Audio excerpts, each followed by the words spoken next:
What is going on, YouTube? It's your boy, Mr. Random. Now, at a glance, to the untrained eye, this looks like, you know, a very clean, very nice, sporty Mercury Marauder, and you would be rightfully so to assume that, hey, you know, it's probably got some stuff done to it, but I can assure you, there is so much more underneath not only the hood, but everywhere else, almost every corner of this car that makes it very, very unique. Now, I can sit here and yap my ass off about this car, but we have a very unique opportunity for you guys to actually, well, you know what? Give me a second. And that's because today we actually have Tara, who's the actual owner of the Black Widow Marauder.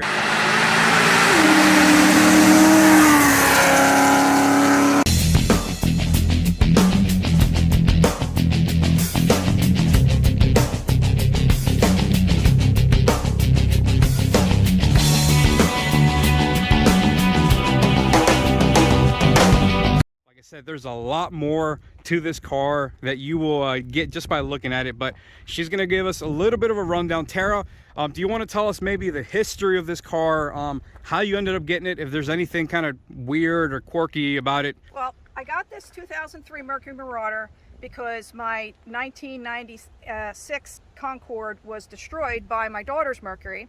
Now, prior to that, you've never owned a Marauder before that? No. So you went from a Chrysler Concorde to a Mercury Marauder. $200 piece of crap that barely had anything going for it. Right, but and then I loved it. You ended up with this thing right here, which is, that is completely night and day. So tell us, how did you pick this thing up? Where do you find this at? We drove out to Rockland. We asked the guy, please hold this car, because of all the other times where someone, you know, sold a car out from underneath of us. And right before we got there, I reread the ad and it said rebuilt on the bottom. Uh-oh. So I'm like, okay, what is this? So when the guy started talking to us about it, he said it was in a flood and they flip cars. So he bought it, you know, for that purpose, fixed it up. And so I said to myself, if I can get this car home, because it had problems, the steering was terrible and it was kind of smelly.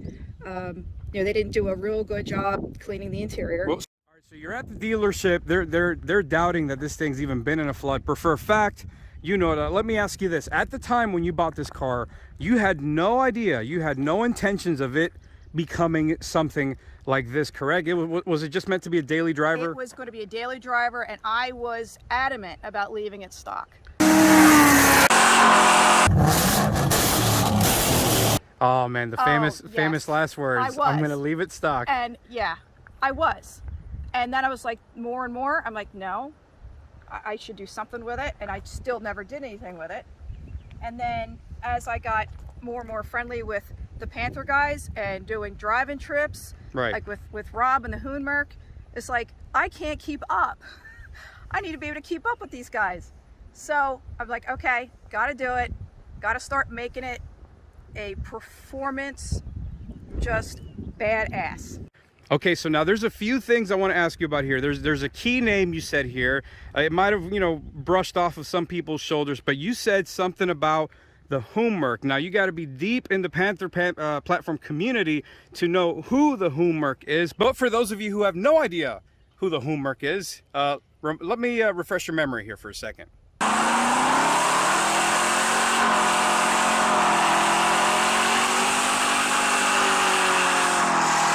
So like I said, I got a chance to actually drive this car, and I did notice something, because like I said, I have the Hoonavik. We've gone to the Tail of the Dragon. I've been competing. Me and the Hoonmerk have been neck and neck for years, and we always have a good time. But notice this car is actually spec'd out very, very closely to the Hoonmerk. So let me ask you, did that car, the Hoonmerk, did it have any influence over the mods that you decided to do? Did Rob or anybody from that crew have any kind of hand to do with modifying this car? 100%.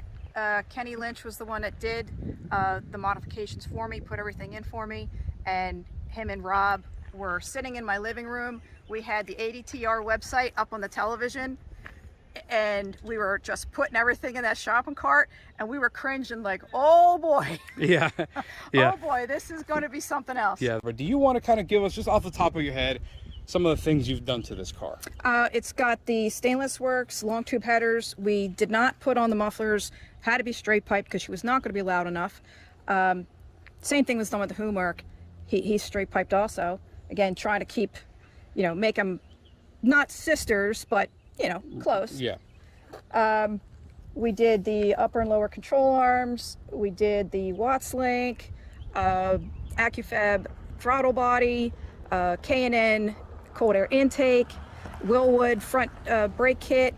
We got slotted rotors in the back. Just all kinds of good stuff in there. Like I said, it's a long list of modifications. This is as close as I've ever seen and come to the actual Hoonmerk. This is literally, if it's going to be its evil twin or its long lost sister, but this is as close as I got to actually driving the Hoonmerk. And I'll tell you what, as you guys are going to see, I did get to drive it in some of the back roads. This thing had me holding on for dear life, but you know what? It held those corners like a champ. Now, this thing is meant to handle corners, but we're going to put it to the test and we're going to find out just how well this thing handles. Here we go. Oh yeah, she handles real good.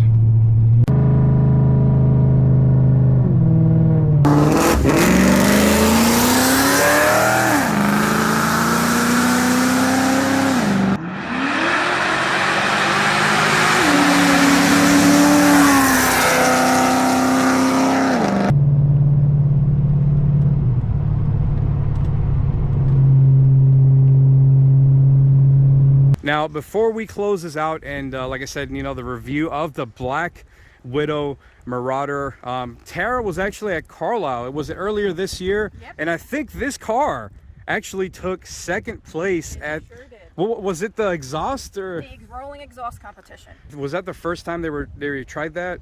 Yes, it was the first competition I've ever done. Okay, so the first time you've ever participated in something like that, were there other cars that gave you a good run for your money, like as far as like Mustangs or anything? Oh, definitely. Nate Hoffman with his, he got first place and he's won 4 years in a row. There were several Mustangs and I was the only Panther. Mm-hmm. And round after round, I was like, wow, I'm still in. It was really exciting. Yeah. And it feels so good to be able to represent the Panther community.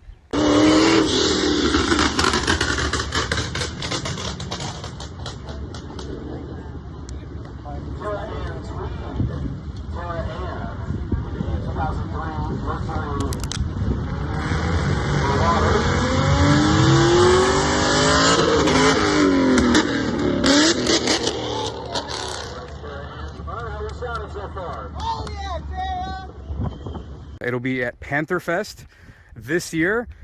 Are you participating in the exhaust competition? Absolutely. Okay, so we have somebody who's actually placed, it's got an actual podium finish, a car that has a podium finish at Carlisle, at Ford Nationals, will be at Panther Fest this year, and it will be participating in the exhaust competition.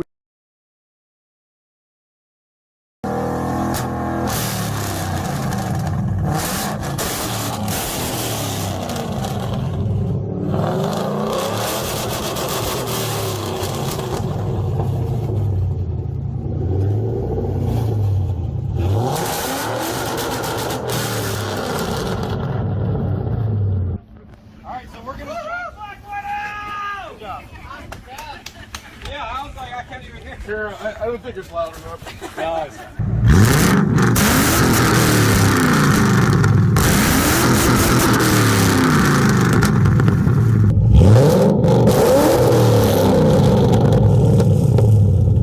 that shot. Congratulations, Tara. That thing sounded badass. 2 champions right there. Hell yeah. Tara, thank you for showing us your car. It is awesome. Is there anything before we go that you might want to do in the future? Are you happy with the way it is? Anything you want to touch up? Definitely have to deal with the tint because you can see it looks like complete garbage. I'm thinking about possibly repainting the whole thing. Definitely got to deal with the top because of all the nice clear coat peel. I may consider wrapping it, and I'm going to be replacing the front quarter panel because of all the rust. And so that's the only thing that's in the near future at this point. Yeah, this car, the camera does not do it justice. The paint, all Panther cars, they don't have the greatest paint, but it's still solid paint. It's held up for all these years. But yeah, I can see the tint mods and all that. At this point, the car is just about fully dialed in. It's ready to go. It's the perfect cruiser, I can assure you that. First-hand experience, but either way, man, hope you guys enjoyed it. I'll catch you guys in the next one.